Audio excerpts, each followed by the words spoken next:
we're going to let you know the 9 things every cruiser should absolutely know.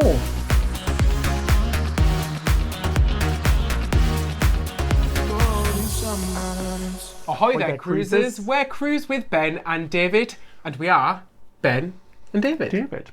So let's get straight into the show. Tip number 1 is the most important one, we think. It's to research the cruise line and ship you are going to sail on before you book. Check what facilities it has, what restaurants and features, look at the reviews of the ship on Cruise Critic, and see what the fellow passengers are going to be like on board. This can definitely make or break your vacation. It's super important to choose the ship that's right for you. For example, if you're a foodie, pick a ship that has loads of dining options. And if you like fun and adventure, a ship with few facilities and activities may not be the right one for you. And the same goes for the opposite. If you prefer a nice, quiet, relaxing holiday, one of the new mega ships full of families is not going to be the one for you. And timing is also super important.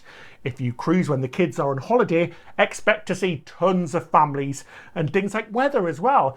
Sailing during hurricane season in the Caribbean can mean changes to your itinerary are bound to happen more often. Yeah, I reckon it's so important to do your research, don't you? Definitely, yeah. Don't just be taken aback by a price. Obviously, budget is important. It's important as well, but if you choose the wrong ship, which we have done before in our second ever cruise, we absolutely hated it, didn't we? Because it just wasn't the right sort of cruise for us. It was. It wasn't the right cruise for us, was it? Yeah, so we were taken by, it's a great itinerary and it was our price. Yeah. But at the end of the day, we didn't enjoy it because it wasn't for us. It was just really full of old people. It didn't have many activities, no water slides, none of the big things you're going to find on Norwegian. There was no shows. Royal, the shows were poor, So it just wasn't right for us, was it? Some people absolutely loved it. And this is the thing, there's a cruise for absolutely everybody.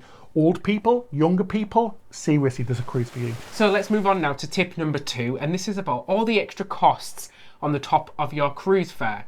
So on top of your cruise fare, there are extra costs that you need to be aware of.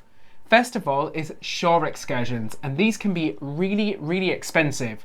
So make sure that you factor this into the price of your cruise when you are booking.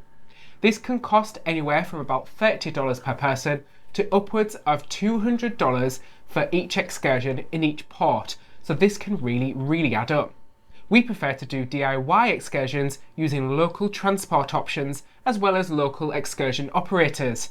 We have saved literally hundreds, even thousands of dollars doing this. Next is gratuities. Each day, every person will pay a daily gratuity charge to the crew on board. This is usually an automatic charge and costs somewhere around $14 per person per day, but it does vary from each cruise line. So obviously this can add up, especially if you're a family of 4, you're going to be paying that gratuity charge 4 times. Other extras include specialty dining, and drinks on board are going to be the biggest cost. So we recommend that if you do drink, you get a drinks package, especially if you do like to drink quite a lot during your cruise. You just have to work out if it's going to be worthwhile for you. Look out for deals where drinks are included in the cost of your cruise, as this can save you a fortune. Specialty dining varies massively from cruise line to cruise line, but it usually costs around $30 per person per meal. But like we say, this can go up to hundreds of dollars depending on the restaurant. Absolutely. So it's just super important when booking a cruise that you take all of these extra costs into consideration. They're just normal costs, everything that you'd have to pay on a normal holiday on land, things like food and drink, which wouldn't usually be included anyway. So just make sure you have all of these into mind when you go to book your cruise. So tip number 3, it's all about cabin location, which is super important. Make sure you look at a ship deck plan before you book your cabin. You can usually do this on the ship's website. Look around at the deck above and below and make sure there are no noisy areas. Things such as bars, restaurants and theatres, which are bound to make some noise. We also avoid the deck below the lee door as well, because you can usually hear cleaning and the scraping of chairs in the early morning. If you're prone to seasickness, choose a cabin lower down and towards the centre, as this is where the least movement will be. So tip number 4 is to research your ports. You want to know exactly what you're going to do in each port instead of freestyling it when you get there. You don't get long in the ports, so you're going to want to do as much as you can and to make the most of your precious time.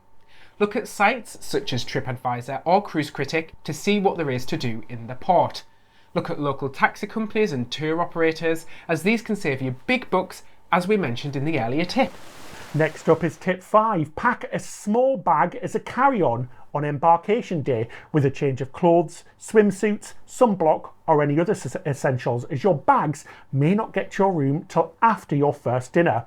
There is nothing nicer than getting on board and jumping into that beautiful cool pool. We've seen so many people not able to do this on the first day because they have no swimsuits on them. Make sure you also pack all of your documents and medication in this bag just in case you're going to need it that day. Yeah, definitely. On our last cruise, what did I do? I didn't pack my swimwear and I had to... So you couldn't swim the first day? You could. I could, but you couldn't. I just sat there. So it's a big tip. Tip number 6 is to skip the elevators, if you can obviously, and leave them open to people who really need them. They're often really overcrowded with long waits and stopping at every single floor. It can be really annoying. So instead, why don't you take the stairs, but obviously only do this if you can. It'll help keep the weight off from all the extra food you're going to be eating on board. You'll feel so much healthier and you'll feel less guilty about that second dessert you just ate. Elevators are especially busy on port days, particularly on embarkation and disembarkation. Talking about port days, we love to give one a miss and enjoy all of those ships' facilities. Ships are usually super quiet on port days as most people get off. Sea days, or when the ship is sailing, are usually the busiest times because everybody's on the ship using all the facilities. Plus, if like me, you don't want to do the floor rider in front of an audience and make a complete fool of yourself when you fall and go flying across the whole wave machine, this is perfect opportunity.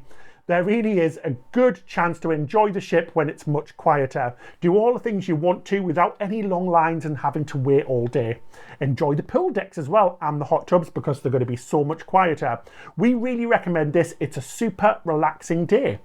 Definitely. If there's a port you've been to before, this is a great opportunity, isn't it? Or one that you just don't fancy. It's such a good opportunity. As we said, like 90% of the ship does get off.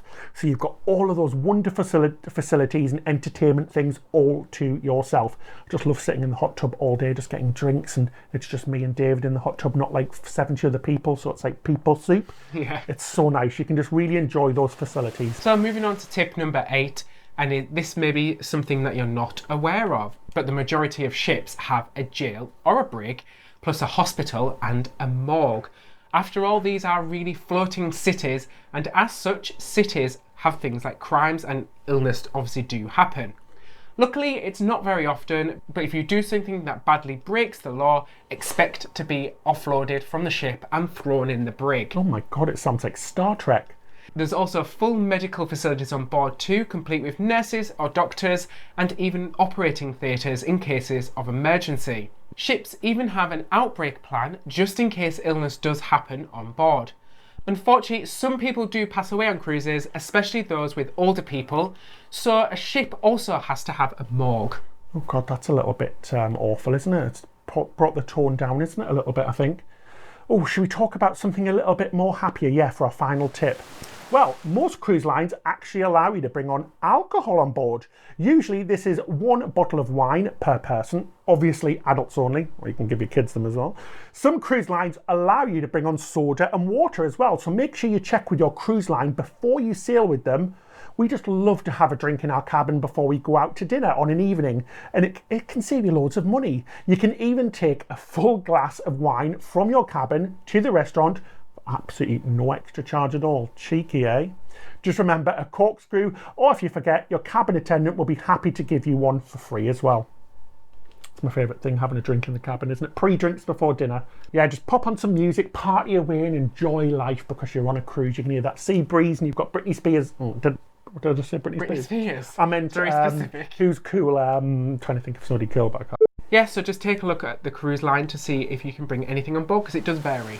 So that's it for these tips. We would love to hear what you guys think, and if you have any tips of your own, please do share them with us in the comment section below.